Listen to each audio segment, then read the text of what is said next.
Cody Bellinger. First baseman, outfielder Cody Bellinger. About Cody Bellinger, Belly signs. If we don't sign Belly, Cody Bellinger. For Belly and Bellinger. Cody Bellinger to a 3-year, $80 million deal. 1-2. Swinging a drive toward right center. Back goes Robert. Back near the stands. That ball is gone.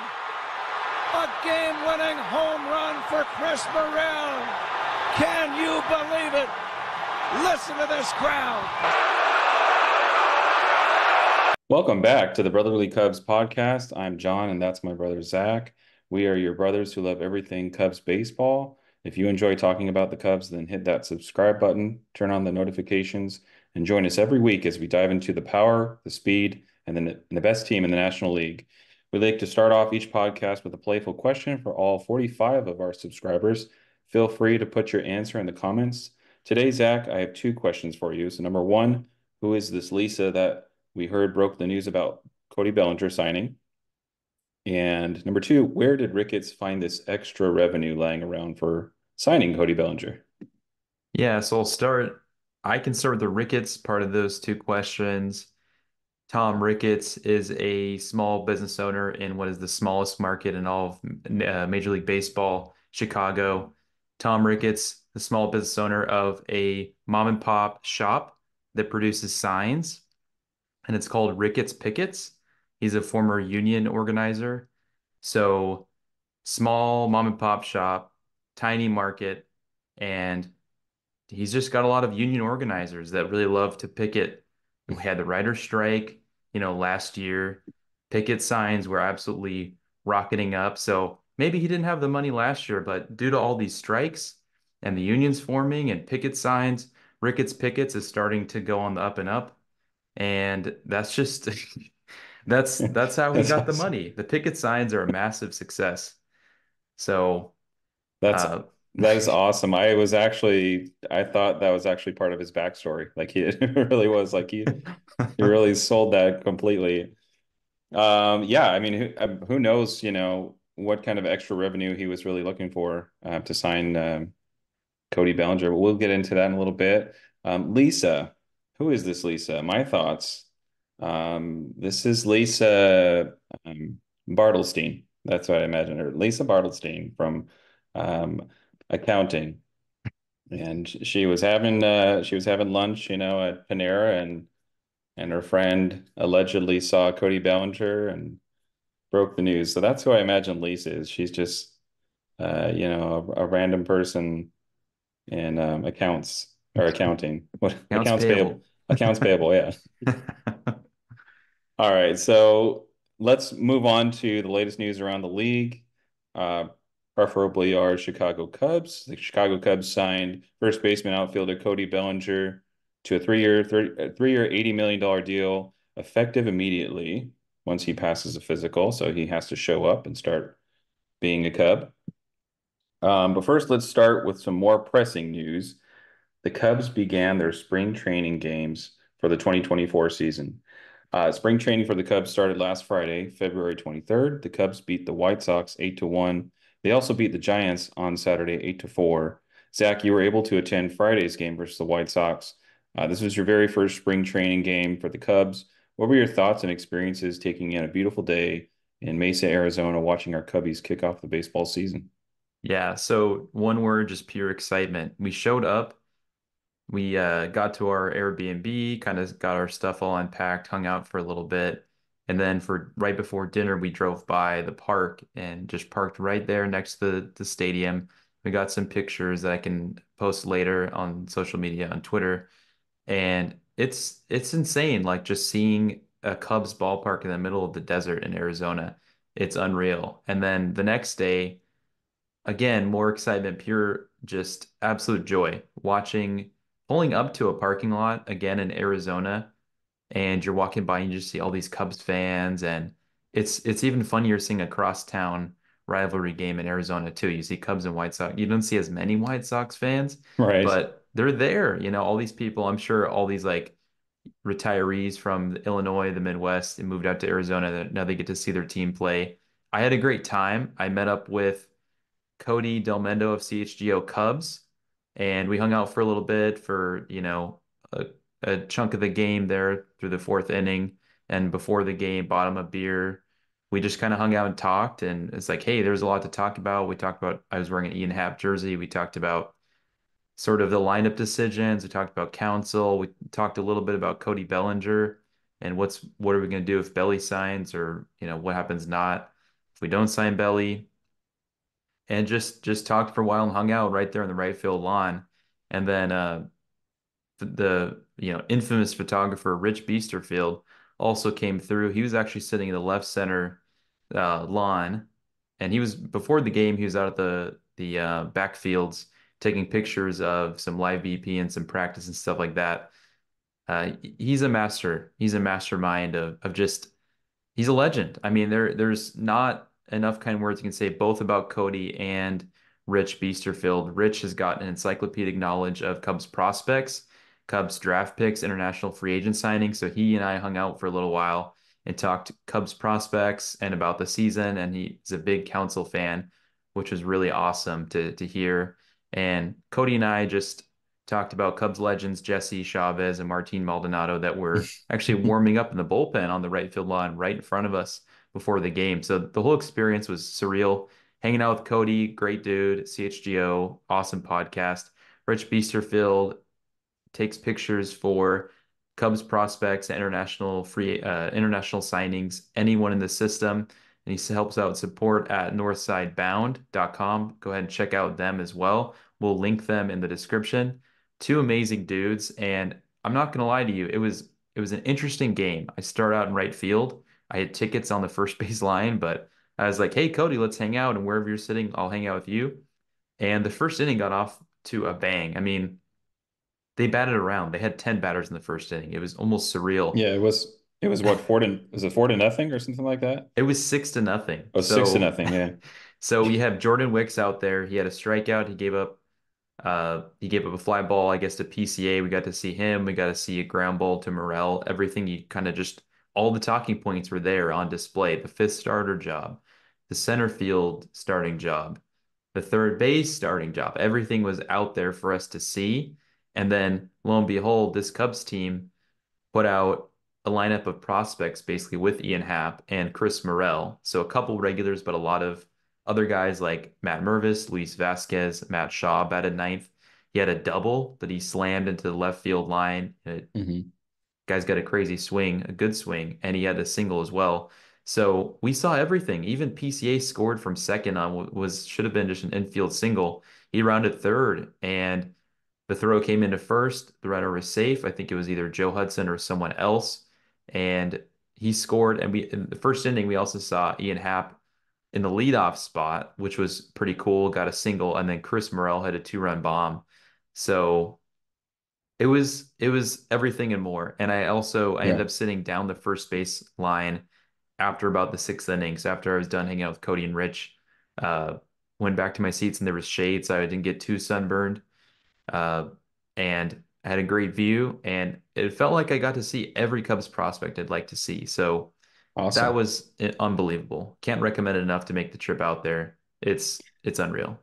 Yeah, we had talked a little bit about you coming or flying into Bakersfield next time. I think it was a 13-hour drive, right, from Dallas, Fort Worth area. It is.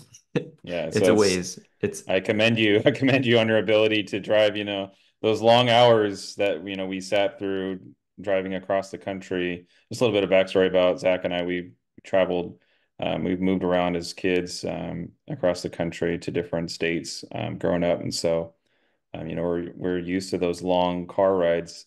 You probably barely remember some of them really, but right. um, This trip ended up that ended up seeing family out in Lake Havasu, which is even further away. So we made mhm. the trip our way back and kind of last second pulled it all together. But I will say the drive we did yesterday was 14 hours and it was a 14. long one. Jeez. So, and we lost Yeah. an hour in the time zone. We did okay though. We switched off driving, Right. and I know it's a 7 hour drive from where you live. So if we pull this off, either we'd meet in Phoenix, like I'd fly in and you drive, or Hmm. if we trade off driving, I highly recommend it. It's almost like you're going to a Cubs game. And if you like prospects like we do, this is a top system in the majors right now, number one or two, depending on who you ask. Hmm. And you're seeing all these amazing prospects. Some guys are not even on the top 100, and they're showcasing what they've got. This is a very young, very talented group that we've got. All right. Yeah, I'm definitely looking forward to next year and catching a spring training game and hearing, Cody Delmendo talk about it and the vibe from everybody. It really kind of piques your interest and really wants you to be a part of it. It's a unique experience. And so like when I was texting him, I was happy for you. It's like I was living vicariously through you and like, man, that was a great experience. I had a great time. Even though I didn't even go. Yeah. But like everything, eventually want to make it back to Wrigley Field, obviously, with you and taking the experience of another Cubs game at Wrigley Field. But that's Yeah. for another day and time. We'll discuss that more. But moving on, so we just to kind of wrap up the spring training, I guess, before we move on. So the Cubs did take the first two games on versus the White Sox and the Giants. So they beat the White Sox 8-1 on Friday. They beat the Giants on Saturday 8-4. What were your thoughts on Brenan Davis? Do you feel like he's gonna make a charge for the opening day roster, possibly, or do you feel like what are your thoughts on him? Yeah. So Brenan Davis played at the Scottsdale game against the Giants at their ballpark, which I laughed at this earlier. Sloan Park and the Scottsdale Park are like literally 4 miles away from each other, 10 minutes or so, very close. Brenan Yeah, Davis had a great game. I think he had a few hits. He had a he had a solo shot. This is a game where the Cubs had a few home runs, so a good game for fireworks. And Davis also had a 2-run single. He looks like he's more comfortable. He looks healthy. I thought he looked bulked up a little bit, but that could have just been sort of maybe because he was so successful in that game. I was like, hey, he looks good. Great start for him. I don't know if he'll make the opening day roster. Carter Hawkins seems to think or either that or Jed Hoyer, the front office or council, I'm not sure who, but they mentioned that Davis will probably not make the opening day lineup. There's just too many, or the 26-man roster, there's too many outfielders right now for the right. Cubs. Good problem to have. But Yeah. I think he could have a resurgence at Iowa. That's also going to be Okay. a very crowded outfield as well. Yeah. Possible trade candidate down the line, obviously, with For sure. maybe like three or four other outfilders that just have to go. For sure. So yeah, That's but that's a this is good good. problem. That's yeah, a good problem to have. So Zach, I want to talk about our other point here that we made in the beginning of the show. The Cubs signed Cody Bellinger to a 3-year, $80 million deal. Officially, I believe that was early this morning, right? Yeah, like 1 a.m. 1 a.m. Yeah. I had woken up, I think, at 6:30 and I was checking my phone and it was insane just to hear you break the news. And so what are your thoughts on Cody Bellinger signing this kind of short-term deal, you would say, with the Cubs? Yeah. So for Boras and Bellinger, this group, I know that they wanted to get a $200 million deal, but as we waited the offseason out, as the Cubs were patient and almost patient to a fault as we felt, Bellinger ended up taking a short-term deal. And if you remember a couple seasons ago, Carlos Correa and Scott Boras negotiated with the Twins a 3-year deal with opt-outs after each year. That's Mhm. exactly what the Cubs and Bellinger did here, as well as signing half of the guaranteed money that we thought in terms of years and dollars. We were talking about 7 years or 6 years for possibly 160 or 170. He signs for three for 80. So the first couple years will be 30 million for years 1 and 2, and the third year will be $20 million. So if things don't go well for him in that either that first or second year, he can continue to ride out the contract. It's possible things go well after either year and he opts out. However, I think this deal for Bellinger and the Cubs is good because he can opt out if he dominates, and the Cubs would also be okay with this if PCA is ready to go, right? Right. If Bellinger has a down year and he wants to opt in, he can still be a valuable first baseman, DH, left or right, depending on who's healthy. He can play all over. He could be a very valuable player, even if he has a down year compared to last year. And this shows the organization's confidence in their number one prospect, Pete Crow Armstrong. PCA has got blue hair. We see him in Mesa, Arizona. Right. Yeah. You got to Uh, see that firsthand. a funny little nugget that I found out from Rich Beasterfield when I was talking with him. We were talking about the blue hair, and he said some people don't like it, but he's like, I love it. And or at least he's not mad about it, right? And he mentioned What a rebel. Rich mentioned that PCA's girlfriend got her hair dyed red, and Hmm. so she picked out the blue for PCA, and he said he just went with it. He's like, all right, let's do it. So, and I also mentioned a guy like Marcus Smart, dyed his hair green when he was on the Celtics. So Right. I love it. It matches his personality. The guy's a lightning bolt. So it's like, in my opinion, it's blue for Cubbies and blue for like, a lightning essentially. Yeah, Blue Lightning, yeah. Excellent. Yeah, I mean, I love PCA. I think we're all rooting for him so hard, and just we really want to see massive success for him. We want to see his speed on the base paths. We want to see just his defense all around, and his personality. You want that to show. So, um, but yeah, kind of going back to Bellinger, I'm really happy. A lot of players were tweeting about it. I know Nico Horner was tweeting about it.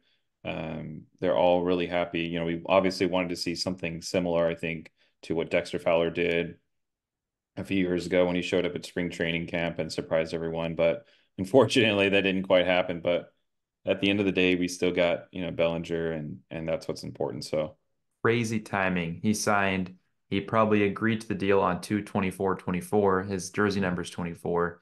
And yeah. you're right about Dexter about 8 years ago, walked into the backfield to practice on 2/25/2016. So on the Hmm. 25th of February, 8 years ago, Dexter surprised the team. And Yeah. so once Bellinger passes a physical, which Hmm. should be pretty quickly in order here, I think he's in Arizona already, per our resident expert Lisa Bartelstein, Yeah. aka Lisa Dubs or Lisa L Dubs on Twitter. We're trying to find her in, but Shout out to anybody named Lisa Bartelstein. I'm sure, if anything, this just gives you, more clout around the office, so to speak. so Cody's in. Supposedly, the rumor was that Cody was in Arizona. So if he can get a physical done, the Cubs, in order to make the deal official, I guess they don't need the deal official for Cody to be around the team. I'm not sure about the specifics of that. I think he could hang out with the team. There's guys that are Mhm. non-roster invitees.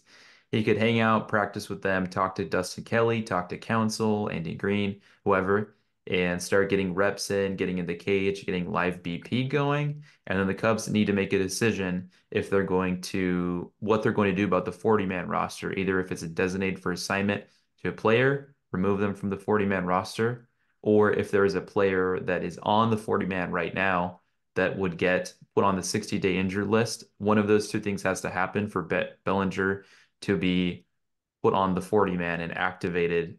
And I believe to play in games, I'm not sure if he has to be on the 40-man.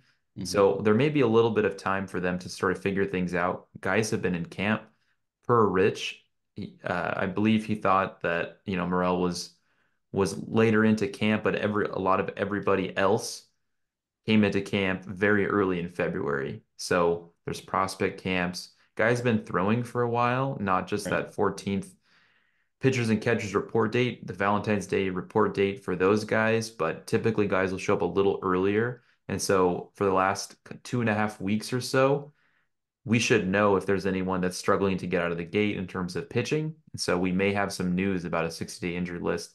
More likely than not, it'd be a pitcher. I'm guessing it could be in order for Bellinger to get on the roster. I'm guessing it might be a Miles Mastrobuoni DFA, and credit to him for being a great player, good plate approach. He turned it around after a tough start. I think it's hard for the Cubs to roster both Nick Madrigal and Miles Mastrobuoni. So, and they also have Patrick Wisdom at third. Morel, we'll see if he looks at third.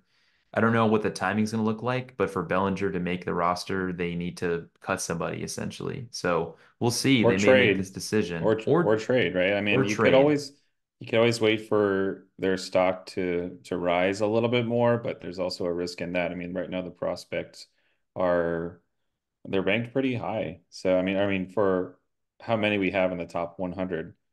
So Yeah. yeah, you kind of wonder what that means for, like Busch, or Mervis. Really, Mervis, I would think, is the big question mark out there. A lot of Right. people are wondering what happens with him.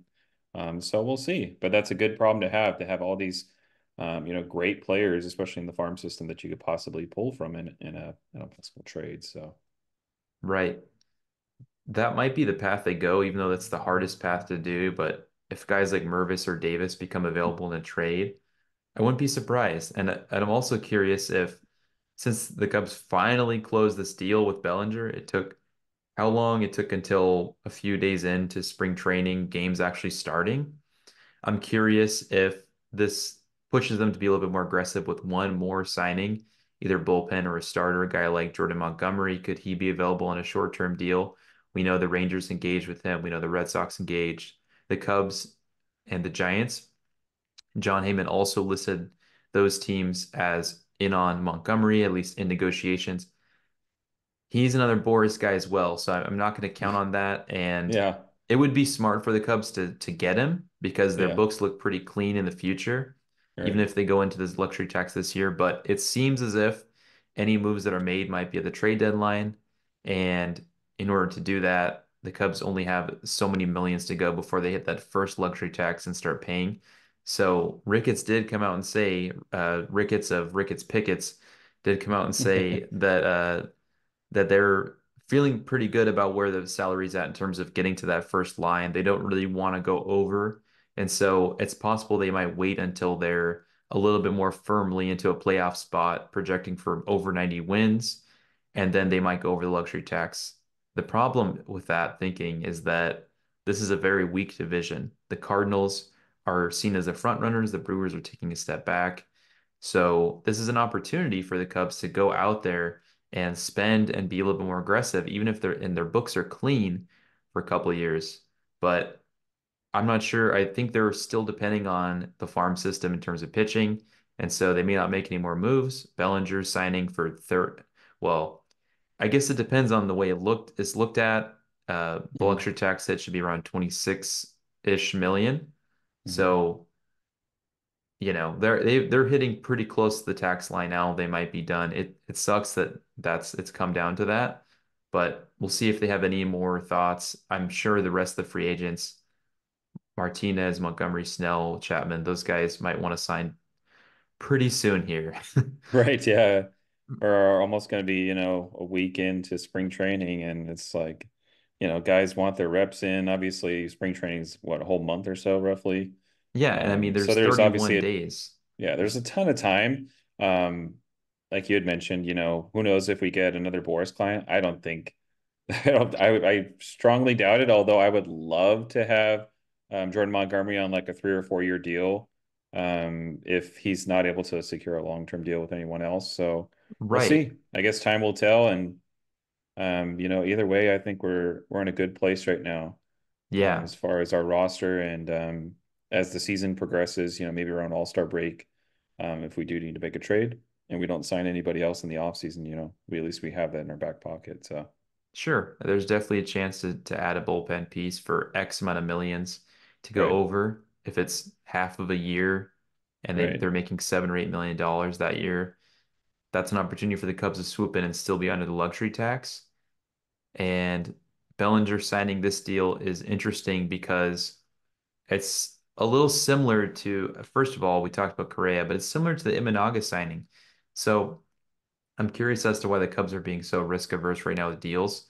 I'm not sure if Mhm. it's just the Hayward contract or if they saw how they felt about Alfonso Soriano several years ago, but they're really afraid to pull the trigger on a massive deal. And I get the Yeah, PCA is there in center, Busch is there in first, so they feel really highly about how their farm system looks. And right. before they deal from it, I think they wanted to see how some of the guys look and then make deals on the edges. They did trade Jackson Ferris, who is a top 10 Cubs prospect, for Right. Michael Busch, who's now another obviously top 10 Cubs prospect until he plays enough games and graduates. So the Cubs are looking to stay young here. They're not committing anything more than 4 years to any veterans right now, even though Cody Right. Bellinger's only 28. So the Cubs' eyes, Right. maybe they think he's 32, but Yeah. we'll see what happens with Cody because he could opt out next year and sign with someone else, or if his market is still not strong, he could opt in, or if PCA ends up with a career-altering injury, which I really don't hope, then I guess the Cubs could go out and sign him to the deal he wants next offseason. Yeah, I very don't true. know. So, any John, any closing thoughts on how you feel about this deal or where you think we should look for around the edge of the roster as Bellinger makes his way into camp? So Bellinger, I think just as a closing thought, I thought Bellinger signed a great deal for him as far as like you had mentioned, if he does excellent the first year or even the second year, then they can opt out for a massive deal. He apparently likes the Yankees as as the camera was recording him. So I mean, maybe he's hoping to opt out of the second year of that and ask the Yankees for like a massive deal that he was looking for before. Yeah, what is I his don't want to give retired? that to him, but maybe the Yankees do. Maybe that's what he's hoping for. But I mean, I think anyways, um, I'm happy that we have him. I think he's in a great spot. I think the Cubs are in a great spot. They didn't overcommit too much money. I'm seeing on Twitter or X or whatever you call it nowadays, his high AAV, he got that. So he's at 30 million, 30 million, and then 20 million, for this year and then the following year and so forth. So I think he got that high AAV, which he wanted, but then he has a chance for even higher AAV as well. So it all works out, I think, in the end. So credit to Bellinger for kind of hanging in there a little bit and trying to get a decent deal. I'm just glad it's finally over. I think what Cody was Cody Del Mendo. We got to make sure we don't say Bellinger. Cody Del Mendo or Cody Del Copy or whatever nickname he's using nowadays was mentioning that it was what day 146 or something like that the other day Yeah. of Bellinger's free agency. So I'm just glad it's finally over and now we can start the next watch. Who's our next watch? Chapman or I'm zoning in on Montgomery. Montgomery? Okay. If Morel looks like just a head case at third or just anxiety riddled at third, like he can't make a throw, Yeah. then maybe they'll look to Chapman and then try and make a trade. But if Morel looks even remotely composed at third, the next watch would be happens to Montgomery. And really, there's so many free agents. So what happens with any of them, right? Right. They got to Yeah. sign at some point here. Yeah. Yeah. We'll see. Like I said, we'll see. Time will tell. And I'm just looking forward to, I guess one final thought was Counsell. He's got, I think, an arsenal now of players and just like kind of a chess, it's gonna be like kind of like a chess match, which move does he make? And I'm really excited to see how he kind of goes about the season and where his genius comes into play. Yep, and I'm excited to, as we track the spring training games, our next pod, we'll recap the first week. Jan and I will meet up here in Fort Worth and Arlington, Texas for the opening week of the second game of the season. And we'll have coverage of that as well. So we're very excited about some live baseball here and the Bellinger signing. It's been a great week for the Cubs. So that's all the time we have for today. Thanks for joining us on the Brotherly Cubs podcast. If you have thoughts on today's podcast, comment them below, or if you have anything else to discuss, let us know as well. Hit that subscribe button, turn on the notifications, and join the conversation with us on Twitter at Brotherly Cubs or Spotify and Apple Podcasts as well. I am Zach, and this is my brother John, and we will see you next week as we discuss more spring training games and maybe some more signings to come for your Chicago Cubs. Peace out. Peace. Listen to this crowd.